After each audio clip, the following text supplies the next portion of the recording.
dal leen ak jàmm ki seen xibaaru mbatit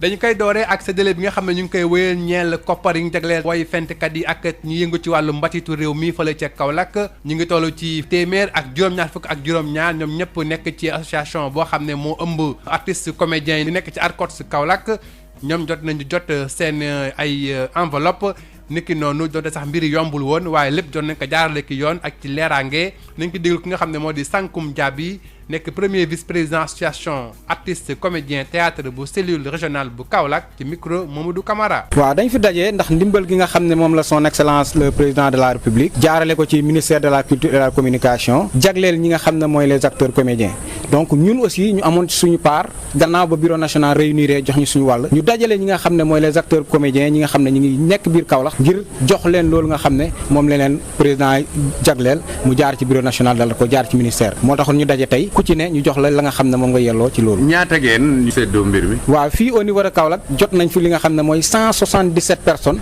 yi nga xam ne ku ci ne jot na 30 000 francs tey bi nga xam ne war na ko yóbbu këram muy ndimbal goo xam ne donc le président de la république comme ni ma ko waxee jaarale ko ci ministère de la culture moo ko jagleel les acteurs. ba léegi des ci Kaolack di wax ci li jëm ci wàllu xeex mbas mi la di Covid 19 boobu ba léegi nag artistes yi ñoom ba léegi bàyyi ñu seen loxo tey des suñu ginnaaw ña ngay wëy di ñaax ak artu askan wi ngir ñu gën a moytu lépp jëm ci wàllu feebar bi rawatina ci li ñu naan cas communautaire maanaam walante bi jégg dayo bi nañ ko déglu ba léegi ki nga xam ne moo di Sankum Diaby ci micro Mamadou Camara.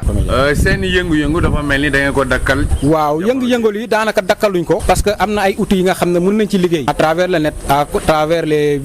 visioconférences donc foofu aussi ñu ngi ciy jàllale ay messages parce que ñun aussi dañu am métier ak loo xam ne li ci gën a kii mooy la sensibilisation jóguñ ci loolu donc ñu ngi ciy taxaw bés bu jot ngir di sensibiliser population bi ngir mbas mi nga xam ne mi ngi fi naka lañ mun a booloo ba wàññi li nga xam ne mooy pandémie bi waaye ñun aussi li nga xam ne mooy suñu taxawaay gis nañ ne cas communautaire yi gën na bëri lool surtout ci Kaolack ci Sénégal li nga xam ne mooy suñu taxawaay mooy gën a sensibiliser la population à travers ci sketch yi à travers ay bandes annonces yu ñu def ba ñu xeex mi ñu xeexandoo ko parce que cas communautaire yi man yow keneen ku ci nekk ñoo ci mën a jàpp ba mbas mi jóge fi bi yëpp dañu war a farlu ngir taxaw ci li nga xam ne mooy xeex mbas mi gestes barrières yi gën ko respecté parce que li ñu naan cas communautaire yi ci man la ci yow ci keneen ak ci keneen ñun ñëpp buñ jëlee suñu matuwaay yàlla dinañu dimbale ba mbas mi dinañ ko xeex mu jóge fi nu mu gën a gaawee waaye nag ku ci ne day xam ne moom déjà il est acteur boo xam ne dafa war a xeex ci mbas mi bu ñu ko defee ñun ñëpp rek yaakaar naa ne ci ndimbali yàlla ak respect li nga xam ne moom la autorité sanitaire yi wax incha allah mbas mi dina fa jógee léegi incha allah. jeexale ko ak cinéma daal di wax ci initiative bi ñu woowee initiative Sentu alxames bi weesu la ñuy lancé ñaareelu édition projet boobule liñ ki jàpp nag moo di amal ay film yoo xam ne ay projet long métrage la ak fiction documentaire jàpp nañ ne nag bi la yoon juróom-ñaari réew ñoo ci nar a bokk na ci yooyu la réew Côte d'Ivoire Togo Sénégal Mali Burkina Faso Tunisie ak Maroc projet boobule lancé nañ ko fii ak ñaar fukki fan ak juróom ci weeru août képp koo xam ne bëgg nga ci bokk di candidat ci wàllu film war ngaa mën a déposer sa projet bu long métrage wala bu fiction documentaire ngir daal ñu war naa mën a tabb daañu tànn benn projet ci benn réew bu nekk di fàttali ne projet bi la sax bi ñu ko taxawalee daaw ki nga xam ne moo jëloon raaya bu njëkk bi doomu réewu Sénégal la ndax mooy Pape Bouna Loppi ci filmam bii la di Tabaski fii la ñu ndar keppee seen xibaaru mbatit jërë ngeen jëf ci déglu bi.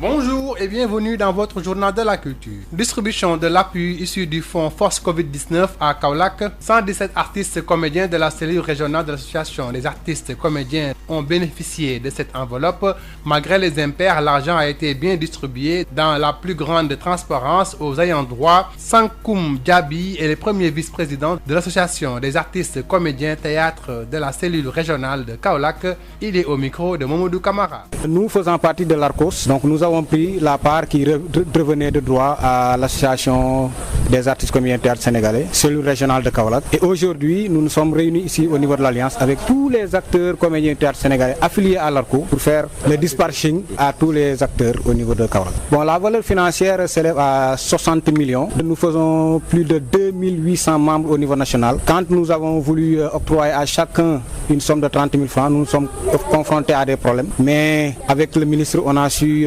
trouver des solutions, ce qui nous a permis ici au niveau de Kaolack de pouvoir chacun chacun des acteurs comédiens pouvoir bénéficier d'une somme de 30 000 francs comme appui. Donc nous ne pouvons que remercier aussi son Excellence Monsieur le Président de la République, à travers lui aussi Monsieur le Ministre de la Culture et de la Communication, pour l'appui qu'il a bien voulu faire aux acteurs du théâtre. Bon, certains impairs, on ne pouvait pas ne pas les éviter, d'autant plus qu'on avait déposé des listes au niveau du ministère avec les contacts des différents acteurs comédiens, ce qui nous a permis donc de filtrer un peu les gens qui étaient en train de valser autour des 3 listes qui étaient déposées au niveau du ministère. Mais grâce à Dieu, donc l'ARCOS n'a pas pu faire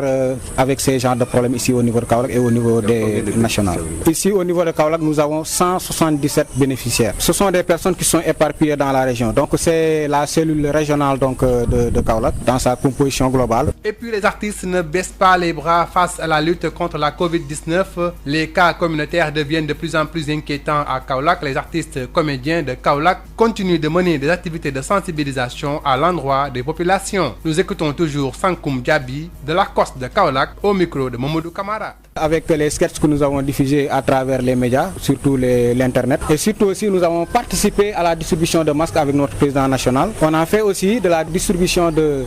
gel, on a fait aussi des distributions de riz à Thiès. Ici à Kaolack, nous avons fait des distributions de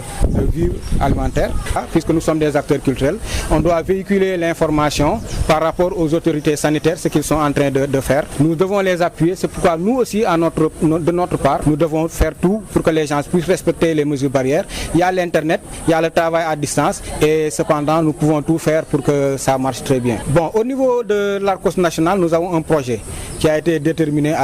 selon le slogan Kheikh Mbass Mi. Donc au niveau des 14 régions, nous avons un plan d'action par rapport à ce programme qui est par des caravanes, par des sketchs approchés, donc toute la population, que nous aussi de notre part, que nous puissions faire tout pour que les gens puissent respecter les gestes barrières, sachant que la maladie est toujours là, la pandémie est toujours là, que nous devons surtout essayer de redoubler de vigilance puisque les cas communautaires sont en train d'augmenter et surtout les cas communautaires sont les faits les plus graves. Et puis, lancement de la 2e édition de l'initiative Sentou, l'initiative désignant un programme de coopération cinématographique à vocation panafricaine, a officiellement lancé ce jeudi à Dakar la 2e édition de son projet. Cette fois-ci, au lieu de 6, c'est 7 pays qui sont ciblés, la Côte d'Ivoire et le Togo, devant rejoindre le Sénégal, le Mali, le Burkina Faso, la Tunisie et le Maroc. Les candidats de ces pays ont jusqu'au 25 août prochain pour postuler à cette initiative en présentant des projets long métrage,